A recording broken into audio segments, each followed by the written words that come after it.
So thanks everybody for coming. This is just this picture. Beth, Ralston, my assistant, puts these together, and this is what she pulled out as a picture of Holy Week. This is what came up on Google. If you put in Holy Week in Google Images, that's the first image.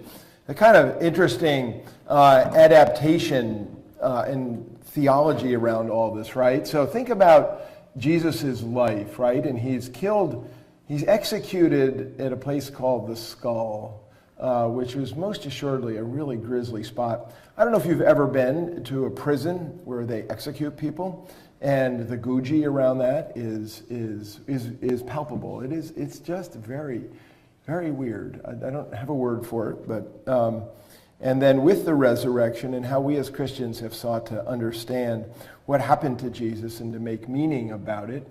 And as I said in the little video I made, we only know about 100 days of Jesus' life, which is really amazing. But we know almost hour by hour and day by day about the last week of his life. And because, as we would say, the reason for that is theologically, that's where so much of the meaning that we draw from the life of Jesus came from. Now, so what do?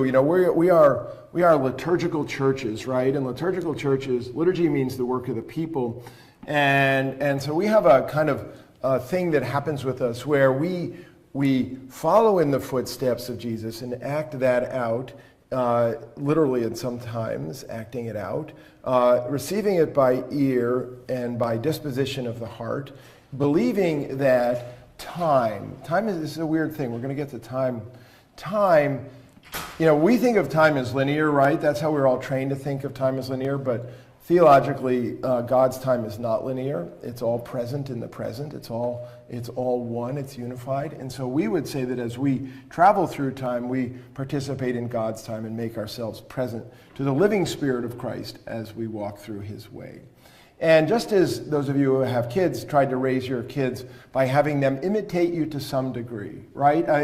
Think about how our children were raised to eat. They were raised around a dinner table where we would, how to hold the fork, sort of, so to speak. Well, just as we would say our children imitate us, we imitate Christ. This is what Paul says. Paul says, remember, imitate me as I imitate Christ, kind of thing.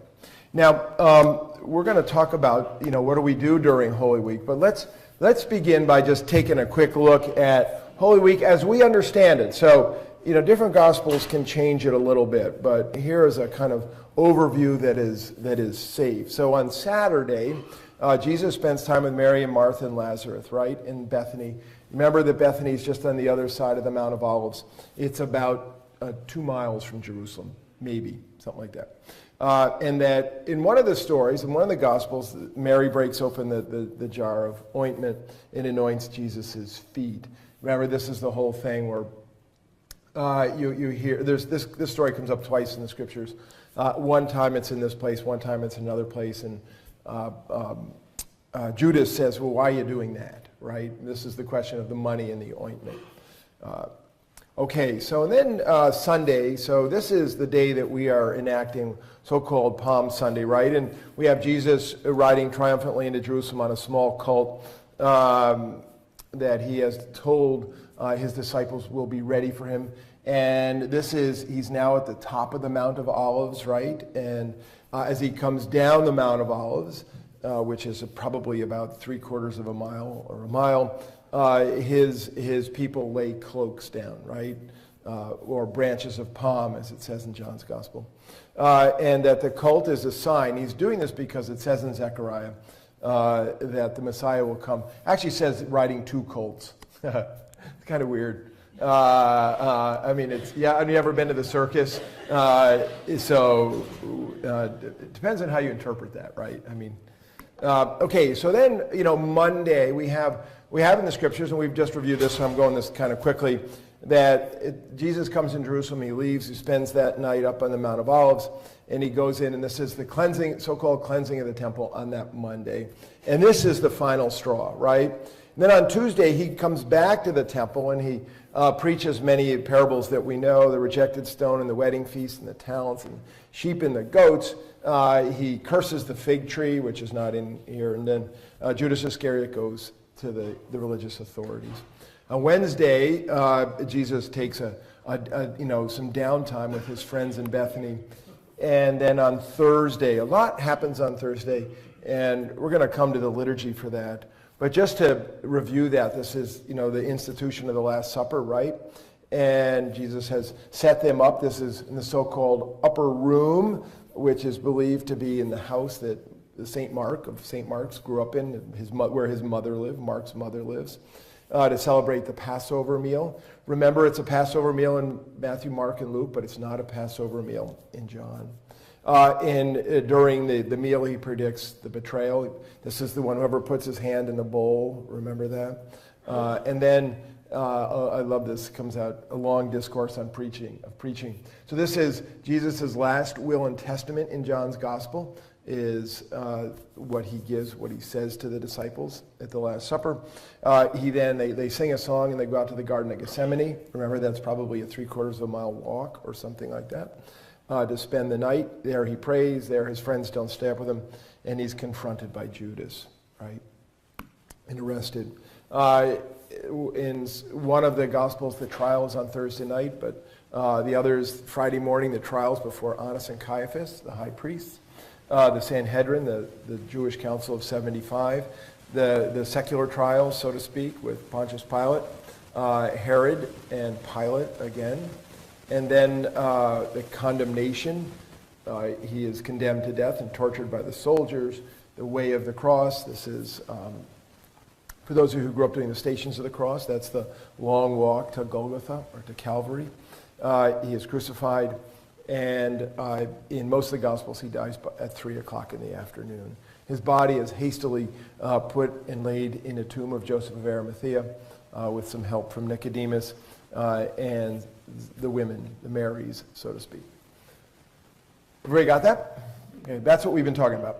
That's why I zinged through it. So how do we do it? Let's talk about how we do it. So today, so-called Palm Sunday, the real name is the Sunday of the Passion, Palm Sunday, but nobody calls it, it's in colloquial terms, it's not known as Passion Sunday.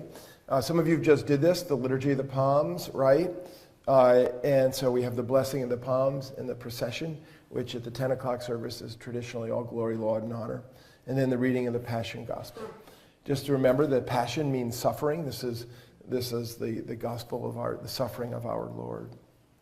Now, I just want to point out this as something that we've talked about before. So Jesus triumphal into Jerusalem. This is John, okay? The next day, the great crowd that had come to the festival heard that Jesus was coming to Jerusalem.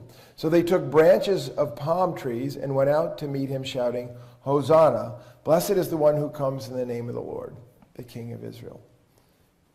In Luke, then they brought it to Jesus, and after throwing their cloaks on the colt, they set Jesus on it. As he rode along, people kept spreading their cloaks on the road. As he was now approaching the path down the Mount of Olives, the whole multitude of the disciples began to praise God joyfully with a loud voice for all the deeds of power that they had seen, saying, Blessed is the King who comes in the name of the Lord. Peace in heaven and glory in the highest.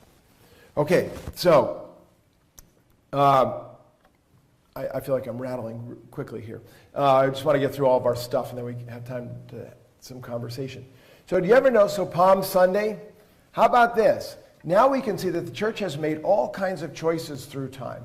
I actually think if we had a redo, we should call it Cloak Sunday. I think we missed on that one. And people should put down their clothing on the aisle. That actually would have been much more powerful than the palms. But you can see how we get, over time, our liturgies act all this stuff out, but we're not acting out the whole story. The church has made choices in time over the parts that we think are formative and most formative to us. I'm going to come to some other things that we don't do. Okay, so anybody with a comment about where we are on Palm Sunday and all of the olive? Peter, I don't have a comment on Palm Sunday, and going back about 4 slides. Yeah. You said the Roman authorities arrested him.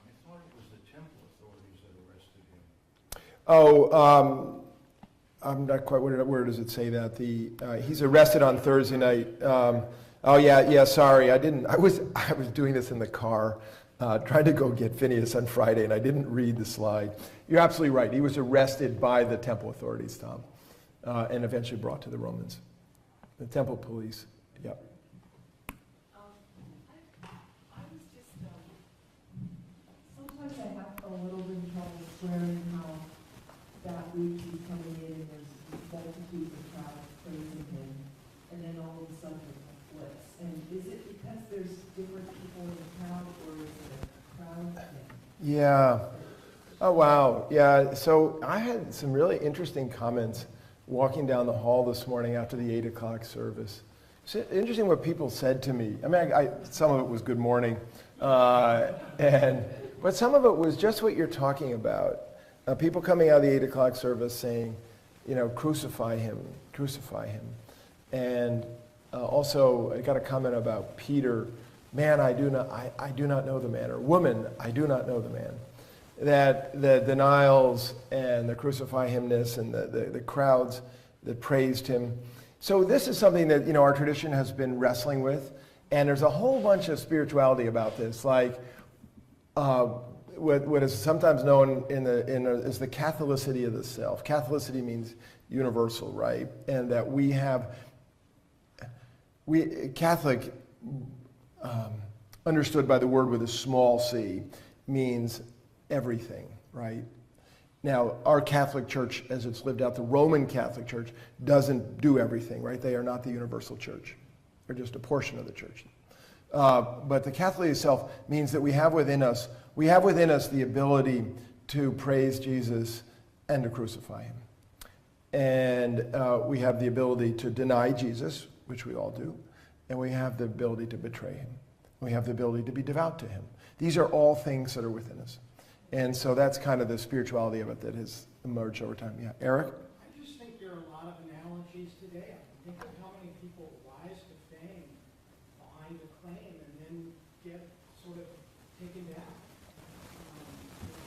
Think of the AOC today. Yeah. Think of a Joseph McCarthy who was very popular at one point, was able to mount, a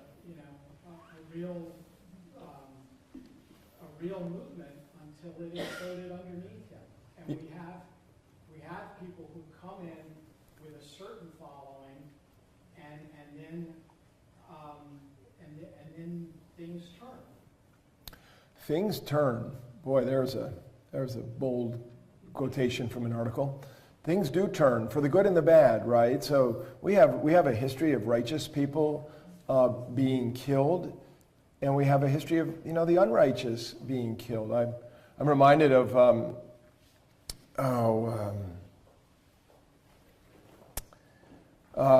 fascist dictator in Italy during World War II.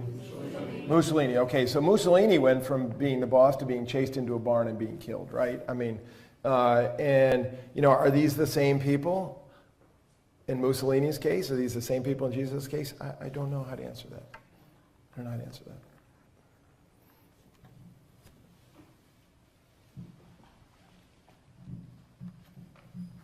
Peter, I may have missed it, but what is the significance of the cloaks?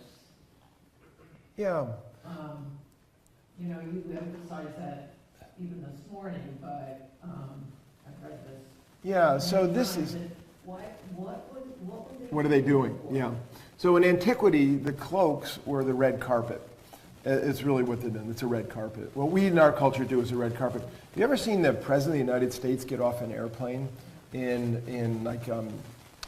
England or something like that, or when he arrives in China, and they literally have the red carpet, everybody standing along, saluting as the president comes down. That's that's our equivalent of laying their cloaks down, which is that's their red carpet, which is you can walk on my jacket kind of thing. And that was common. And that was a thing. That was a thing. It was a thing. It was a thing for kings. It was not a thing for commoners. That's what you would do if a king was coming.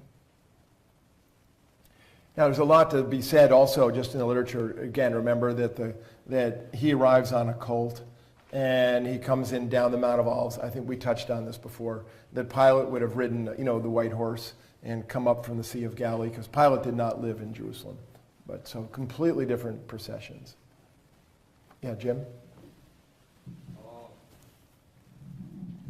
There's a good precedent for bringing that tradition back.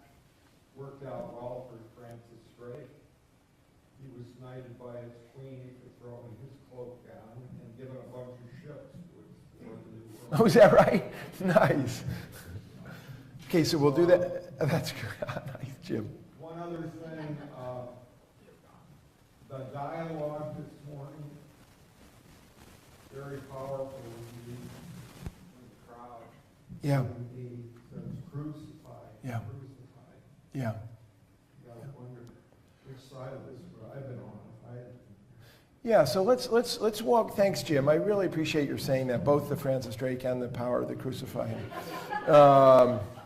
Did anybody else know about Francis Drake? Oh, that's amazing. You should go on a game show, you two. Yeah, that's really good.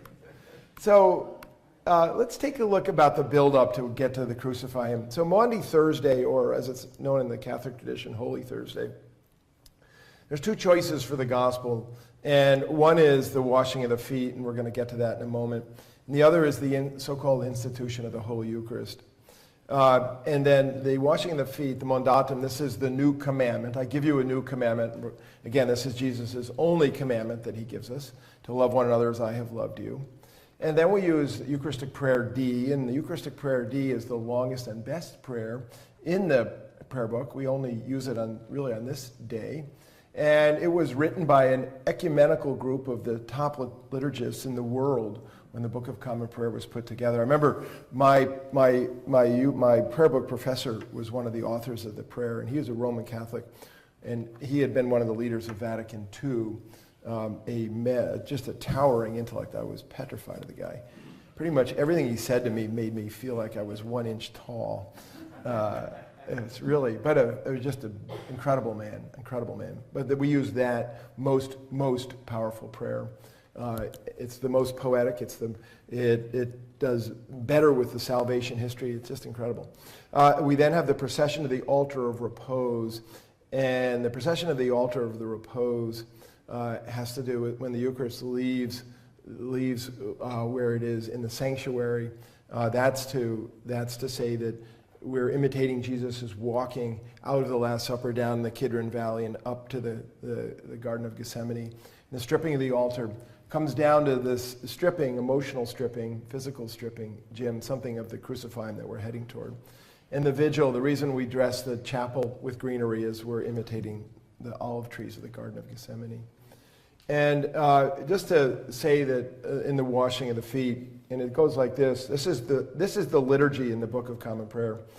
The Lord Jesus, after he had supped with his disciples and had washed their feet, said to them, "Do you know what I, your Lord and Master, have done to you? I have given you an example that you should do as I have done. Peace," and then the response is, "Peace is my last gift to you. My own peace I now leave with you. Peace which the world cannot give, I give to you. And then I give you a new commandment. Love one another as I have loved you." And then the response again, "Peace is my last gift to you. My own peace I now leave with you. Peace which the world cannot give, I give to you." And then the final line from the Scriptures. This is just taking the Scriptures and putting it into the liturgy. "By this shall the world know that you are my disciples, that you have love for one another." So here you can see in the liturgy, we are literally taking the Bible and acting out the Bible and using the words of the Bible. Now, that's embedded in the liturgy. And the other thing, I just want to say, what is the institution of the Holy Eucharist? And this is from Luke. "Then he took a loaf of bread, and when he had given thanks, he broke it and gave it to them, saying, 'This is my body, which is given for you.' And here it is, 'Do this in memory of me.'" Do this in memory of me. So that's how the Eucharist becomes the central act of worship of the Christian Church. That one line, "Do this in memory of me." Okay, now I would say that again, we have made a choice as a church it is very, very possible that way back when all this stuff got established, that every Sunday we would have washed each other's feet.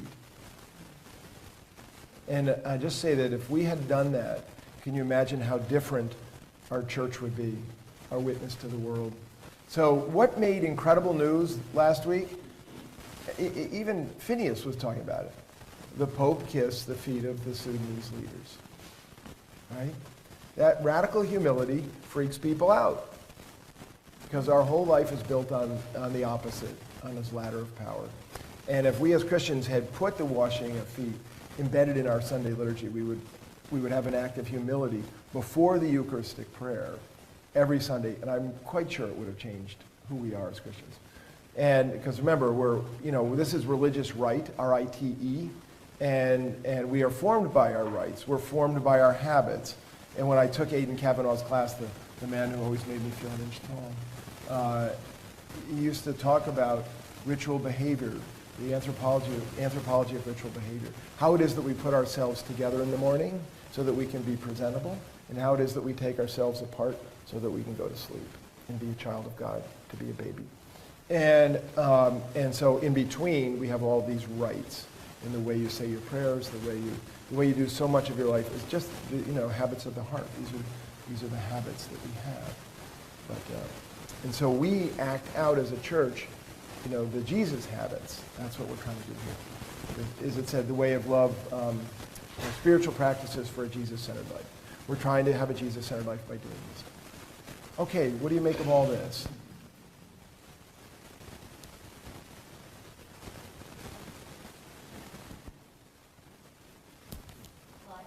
Barbara. I think that's the only downside to it. It's like everything happens like in milliseconds, and it's unreal. Yeah. We go from glorifying to crucifying in such a short period. That would be interesting to define the law when that happens. From my side is a reflection that Judas is vilified, rightfully so, because he betrays our Lord and Savior, and often Jews have been vilified, I think, because of him. I look at Shylock and other people in literature. And it's just interesting how many things happen in that very powerful time in our history, in the whole history of the world. And I'm very grateful that we can unpack it so well, because we weren't there, and all the people who were. I mean, it's just a testimony to faith that it all comes together. But I understand how the Episcopal Church, makes these rites that we observe, so you're very helpful. Well, the rites have been, thanks, Barbara, the rites have been built upon each other over a very, very long period of time. And sometimes, as in our succession of prayer books, the choices are made about what rites go in. The prayer book is simply a library of religious rites, right? R-I-T-E-S. That's what it is. It's just a library of rites. And so we choose what rites to put in and how to craft those rites.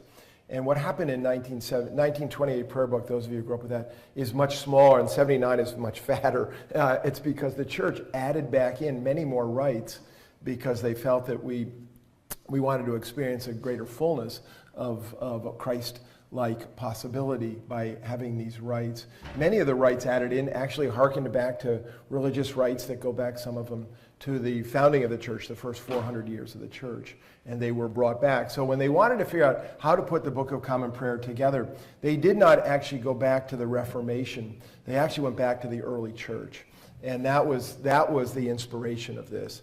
And as we understand, I mean, it's really incredible what the early church did. So, I mean, if you take a look at the Apostles' Creed, it's incredible how fast the church got the creed together.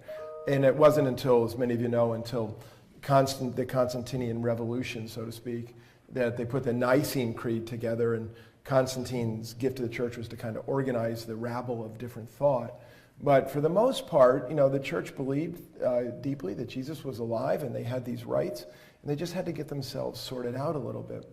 But these rites, many of them date way, way back, and some of them are newer rites, too, that came up and were added in. And Justin's been talking about this, those of you who go to his class on Wednesdays. Tom? Peter, I know the Roman Catholic, Anglican tune are very liturgical, but Yeah. is Monday, Thursday, Easter Vigil a common service in Yeah. Presbyterian, Methodist, congregational churches? Okay, those of you who grew up Congregational, Methodist, and Presbyterian. I have an answer to that, but I don't know the answer. Wasn't part of my Yeah. experience. Not so much. Not so much. Yeah, Robin? So I've just been thinking about this good guy, bad guy kind of conversation that we had this morning. Yeah. And I think about Peter. I mean, look what Peter said and did, and then became the rock. Yeah. It's so incredible how much dichotomy or irony there is in the Bible. Yeah. Yeah. Somebody turns and becomes the foundation. Yeah. Let's come back to that, because that's right where we're headed. Let me come back to that. Let me just say about other traditions. So in the liturgical traditions, some people come to our church and find the Episcopal gymnastics to be utterly exhausting, right? Standing up, sitting down, kneeling. Why are we doing all this stuff? And if you've ever been, if you've ever been to a mega church, they sit in chairs that are like movie theater chairs. You sit in it, they got cushion, and you do this, and they lean back, and they got a cup holder for your Starbucks or God Bucks if it's a really good one, big one. And it's a very, very different vibe. And so here's what I experience in my little life. I have congregational pastors, Methodist ministers coming to me and saying, "We want what you have. Show me how to do this. Our people want this stuff." And this comes up over Ash Wednesday, for instance, where many of these traditions don't have the imposition of ashes. And Chapin Garner and Chapin would say to me, let's talk about this imposition of ashes, because Ash Wednesday is not part of the congregational tradition. And so these rites are ever expanding across denominations as people hunger for them, and the organizational thing that this brings, the religious action. So, it is interesting to see how that unfolds. Question.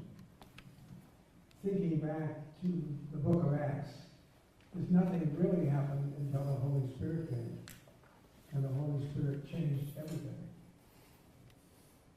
That's true. That's true. I think with us, we don't really believe until we know for sure that the Holy Spirit is actually in us. Or there's absolutely no doubt. Yeah. No, you're in good company on that, like St. Augustine. So that was what St. Augustine, who was a voluminous writer, and I've said to you before, there's a saying in antiquity that if you say that you've read everything that Augustine wrote, you're a liar. That was a proverbial way of saying you're a liar. And what Augustine did, Augustine versus an English monk named Pelagius, was to say that the alpha and the omega of every religion, every holy movement is God. So we could not have the beginnings of a faith life without that spark. And so that would be theologically correct. Nancy? I just wanted to say, so I grew up Presbyterian and then congregational for a while. So I didn't have any of these things in my background. And so when I came here, a lot of these rituals, I see them sort of in the context of the church service on Sunday. And so my experience this year was really interesting because it was the first time I'd ever had ashes put on me. Oh, wow. And it was at Laundry Love. At Laundry Love, yeah. Elizabeth. Yeah. And it was particularly moving to me because it was out in the world. Yeah. Right Beautiful. in the middle of a lot of stuff. And I had ashes put on me, and I thought, how wonderful is it that you do that at the train station, having that ritual, bringing it outside of the church. Yeah, thank you for saying so. I know that Elizabeth's visit to Laundry Love was very meaningful. And it's amazing how we need both in the church and out the church and the power of that, but really beautiful. I've had other people witness to me that isn't receiving the imposition of ashes for the first time as an adult and the power of it. It's cool. Now, I want to move us just so we make sure we don't lose our time. to this, and this to some degree is most well known to us, and so I have the fewest slides. So on Good Friday, just what do we do? So we again read the Passion Gospel, but we read the Passion Gospel according to John. So in Palm Sunday, we move through the liturgical year as we do Matthew, Mark, and Luke, which is A, B, and C, and we read the Passion from each of those. And so the Passion Gospel that you either read this morning or you're about to read is Luke's Passion Gospel, which is really clean, okay? It moves like this. If you read the Passion Gospel according to Matthew, for instance, there's much more in it. It's much longer, and there's other things that are not in Luke's version. Somebody said last week or the week before, Luke's version was in full sentences. Was that maybe that was in our staff meeting. Anyway, so just the elements is, so we read the Passion Gospel according to John. I just want to say it so that we can claim it. This is problematic, okay, because of John as a pastor to his community is in a fight with his Jewish brethren and sisterin. And the accusation of the Jews in John's gospel has been interpreted in our history to fuel anti-Semitism and the rise of incredible anti-Semitism. Articles upon articles, those of you who I'm sure you're all following it, about anti-Semitism, rise of anti-Semitism in the world, and what that means. The Christian church is culpable in this case, and there was a great book written by James Carroll, former Catholic priest turned writer. I can't remember the name of it. It was big and fat. How's that for a good book description? But he wrote about that culpability. Very, very powerful. But we read in John's Gospel. John's Gospel also has, to my mind, the best of the Passion narratives. This is where Pilate moves inside and outside, remember? Pilate goes out to the crowd, into Jesus, out to the crowd, into Jesus, and you get that Pilate is stuck in between. And when he interviews Jesus, Jesus actually interviews Pilate. It's very, very powerful. Really beautiful. And then we have the so-called solemn collects, and the solemn collects are the church's prayers before the cross of Christ. And they're the most beautiful prayers in the prayer book. And we do that chanted prayers, where biddings, there's a bidding prayer to it, and they're very, very beautiful. But this is as though the church were standing before the cross, gathered people of God. And then we have something that known as the veneration of the cross. Just say a word about the veneration of the cross. So the veneration of the cross grew up in time. So those of you who've been to Jerusalem, you know that the Church of the Holy Sepulchre, the Church of the Holy Grave, what that might mean, also could be Church of the Holy Resurrection, right? Because Jesus' grave was also the place of the resurrection. Has a courtyard in the front. It's not a particularly big courtyard, but, well, I mean, it's a big courtyard. But not like a mega church, okay? It's not like a parking lot in Chicago. And early on, what happened was as people came to Jerusalem, unbidden, people would come to Jerusalem for Holy Week and for Good Friday. And they began to walk the steps of what they thought of as the steps of Jesus. This is the so-called Stations of the Cross. And then over time, they developed places, and those of you who've been to the Old City of Jerusalem, you can see it. It's a little metal disc with Roman numerals, which station you are at. As you go through, and it ends at Jesus' crucifixion and his burial, which takes place at the Church of the Holy Sepulchre. All that to say is, over time, the remnants of what they believed to be the first cross were brought out and put on a table with a white linen cloth on it, and the pilgrims would come in, kneel before the table, and kiss the cross. As the church began to expand throughout the Mediterranean, outside of Jerusalem, and then, sort of getting to the edge of civilization, which was Europe, which I always love. Not the way Americans think of Western Europe, the edge of civilization. A lot of jokes there, I'm just going to let them go. As you move here, bits and pieces of the cross began to be moved to these other churches. This was a source of power if you had a piece of the cross. And what happened was people began to kiss that. Over time, as the church moved throughout the world, crosses were brought in and people venerated crosses and, that were made. And our cross, greatly helped out. Jim, you've made it so our veneration of the cross is no longer a dangerous thing. by the work that you've done. So all that to say, that's what we're doing. We're coming before the cross. So these are the three major elements. Anybody with a comment about any of that? Yeah, Robin? In 1972, my girls and I were in Jerusalem for Easter weekend, Mm. and we walked the Via Dolorosa. Oh, did you? We were allowed to help carry the cross. Oh, wow. Yeah, yeah. It was an amazing experience. I can still feel it when I think about it. And people along the way were encouraged to kind of put your hand underneath the cross. Yeah. It was great. Yeah, beautiful. Best vacation or experience Yeah. or away from home moment I think I've ever had. Oh, wow. Beautiful. Thank you for that. I know those of you who go on the Holy Land pilgrimage, we also walk the way of the cross. And it's done we do it very, very early in the morning, which is great before the crowds arrive. Yeah, Tom? Is there a significant piece of the cross in the Church of the Holy Sepulchre? Yes. Yes. So in the Church of the Holy Sepulchre, there's many things. A significant piece of the cross, the rock they believe that Jesus, where the cross was embedded, is there. The tomb of Jesus is venerated. That's the church within the church, those of you who have seen it. And on the vigil there, when they light the flame, it was utterly petrifying as far as I could tell. A whole church of these people of these flames.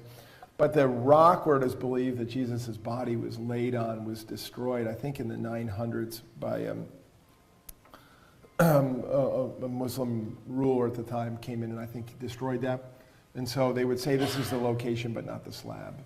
But as in all those things, the slabs that they put in become holy because people come and venerate them. So it becomes a sort of touchstone of prayer.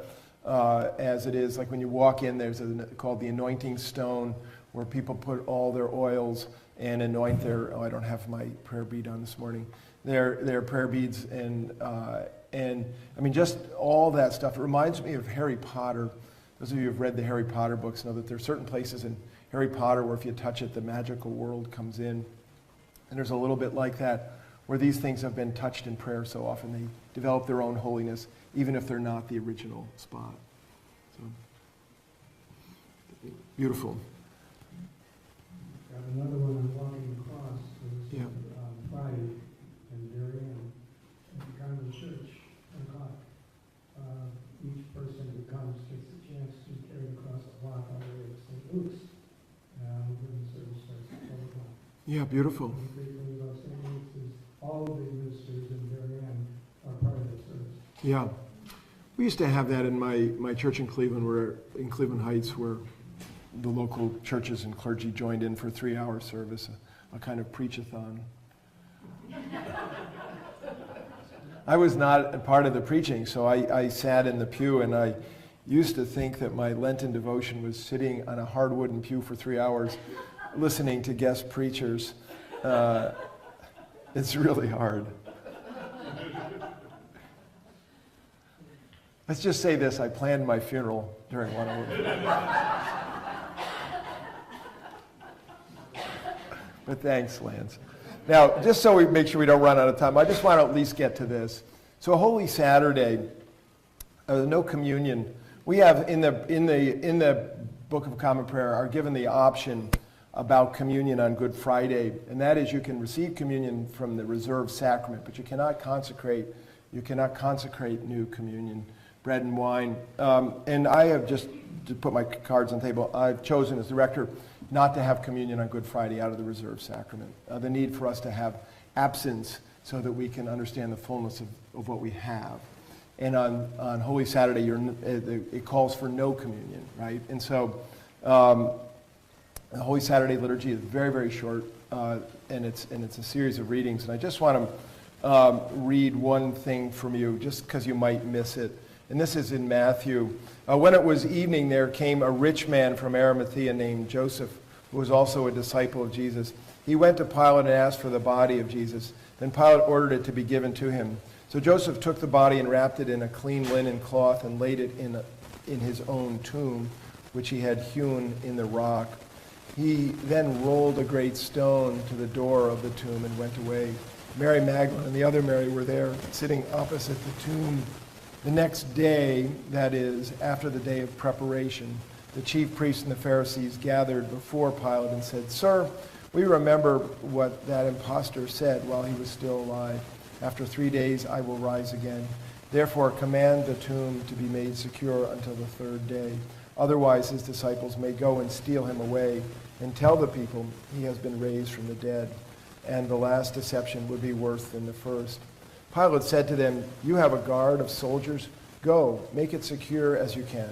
So they went with the guard and made the tomb secure by sealing the stone. So I just wanted to note that this is the Saturday reading. And the other one, again, I'm going to try to keep us in time here, is from John. And again, it's Joseph of Arimathea, who, it says here, after these things, Joseph of Arimathea, who was a disciple of Jesus, though a secret one because of his fear of the Jews, asked Pilate to let him take away the body of Jesus. Pilate gave him permission so that he came and removed the body. Nicodemus, who had first come to Jesus by night, also came, bringing a mixture of myrrh and aloes, weighing about 100 pounds.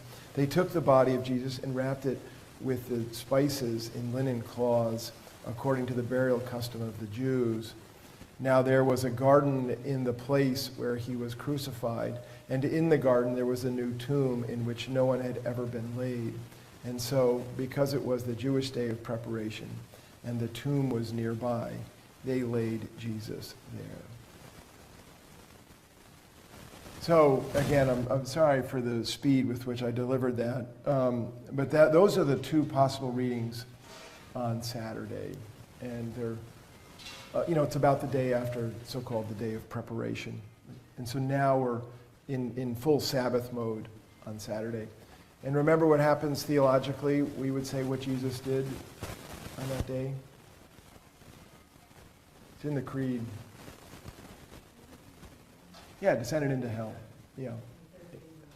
Yeah. And so this was the church's conviction, early church's conviction, was that Jesus, the universal Christ, was for everybody, and he was to descend into hell to save everybody. I will say I had a very, very nice epiphany moment last night, brushing my teeth, reading the New York Times book review to find out that Richard Rohr, unbelievably incredible holy Franciscan, wrote a book called The Universal Christ, which is number 12 on the bestseller list. Which I think that's actually kind of cool. Jesus has been gone a long time to still be number 12 on the bestseller list. Anyway. Ironic that it's number 12. Ironic that it's number 12. Nice, Rick. This is why you need to write the commentary. I didn't catch that. So there it is. Anybody with a final word about all where we're headed toward? Yes, Eileen? Oh, yeah. No. Sorry. Getting back to that on the Saturday that Jesus descended into hell. Yeah. Is that found anywhere in Scripture, or where do we? No, it's not. I don't know enough to come up with the exact beginnings of it. It's not in the Scriptures, and it came very early on, a conviction to the church that that's what had happened. And I don't remember how that comes about. Sorry, Justin and Elizabeth aren't here. They might be able to answer that. Jim? Thank you. Final question. Is there any other person in Scripture that was told flat out that he would be with Christ in paradise besides the criminal on his right? Yeah. So the disciples are told that they will sit and judge the 12 tribes of Israel. So yes, they are. The apostles. Let me just say that, not just the disciples. Do you know the name of the man on the cross next to Jesus? I don't believe so. So just to finish, I'm working on my Easter sermon, which is what I was doing yesterday. And I was looking at the road to Emmaus, and just on that comment, Jim, the man there's one disciple named in the road to Emmaus, Cleopas, and it got me thinking, how come there's not a St. Cleopas church? I mean, Jesus appeared to him, and it appears that his mother was also at the cross. Remember Mary, the mother of Cleopas, is at the cross. And it's spelled differently. But what the heck? I spell my own name differently, right? I mean, I've spelled Corbett about 3 or 4 different ways. I'm looking at Kathleen in the back, right? It could happen. But anyway, just to say that there's a lot of other things in the scriptures that somehow just didn't rise to the top. But anyway, peace and blessings, everybody. God bless you.